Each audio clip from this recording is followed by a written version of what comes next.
او باید الکی آماده باشد که چنین حالت به سرش خواهد آمد.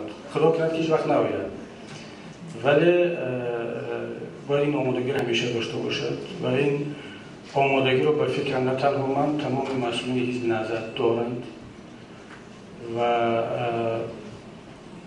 ولی این معنی اون نیست که ما نمیترسیم گفته اون چاره‌بینی نشود. البته شورای سیاسی دیروز بود که هر روز شنبه در جلسه‌اش تصمیم گرفت، قرار قبول کرد که مسئله امنیت رهبریت حزب، رهبریت مفهومی وسیع است، تنها به رئیس ربط ندارد و خود حزب جدی گرفته شود و بعضی چاره‌های علاوه که در چارچوب قانون با امکاناتی موجوده باید گرفته شود. ولی به هر صورت نظرم در مجموع این است که جای ترس نیست دیگر. از این مرحله گذشتیم به فکرم. بعد وقتی یکم بار میزنن انسان شاید بترسد، دوم بار عادت میکنه، سوم بار اگر نزدن بعد تشویش میشه برای چی نمیزنن. این حالت هم باید با وجود بیاد. خب در مسئله اون که آقای محمد علی 3 زن داشته است و یکی از خصوص بچه‌هاش زده است، اگر مردان 2 زنه و 3 زنه رو در توریستان خصوص بچه‌ها میزدن یکون سری آباد نمیموند. بخصوص در بین هم آدمانی که باید مسئله رو تفتیش کنیم. این یک افسانه است برای دقت مردم رو به طرف دیگر بردن.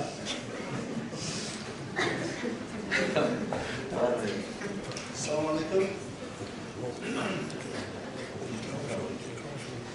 واسه من همچنین شهروند و فرمان از بعض اعضاها و طرفداران نهضت تأسف میگم که چرا اعضا و طرفداران حزب نهضت اسلامی تاجیکستان در شبکه‌های اجتماعی این مسئله رو ملت رو بیشتر به مقامات دولتی نسبت میدن، در حالی که تحقیق نشده است و مشخص میشد که برای خودشون یک کسی که دوست است دشمن میتراشند. من شخصا میگم که شاید از طرف یکم سیاستمدار خود نهضتی چیز تحریز شده باشه. در سامانه ما بود زیر همون در سامانه رفیق زودی بود بخشش همین سوال من راستی حقیقت میگم سامانه شما رو نخوندم، از وقتی که تورا جوانزاده فتوا داد نخوندم. سلامت باشید. شما بودی وکیل جوانان، شما آینده وکیل پارلمان واقعی شدنی هستید یا نه؟ معلوم است که تئوری دیده شده. از این سلامت باشید. ولی حالا ببینیم واقعا بر وقت است گفتن که کی کردیم جنایت را صادر کرد. ما طرفدار آن نیستیم که نه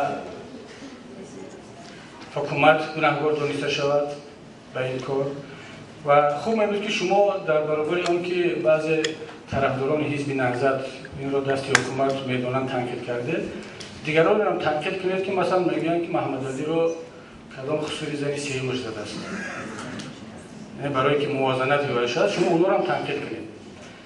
و با استفاده از سوال این برادر من از همه اعضا و طرفداران حزب خواهش میکنم که در واکنش به این حادثات بسیار خونسرد باشند، آرام در چارچوب قانون و منطق رفتار کنند. ببینید برادران، هم میزنند و هم میگویند که گپ نزن، نگو که شما را زدند و تقریبا فضا را یک طرز میسازند که ما به خلاصه بیاییم که سیف‌الله زاده را محمد علی حید زده بود و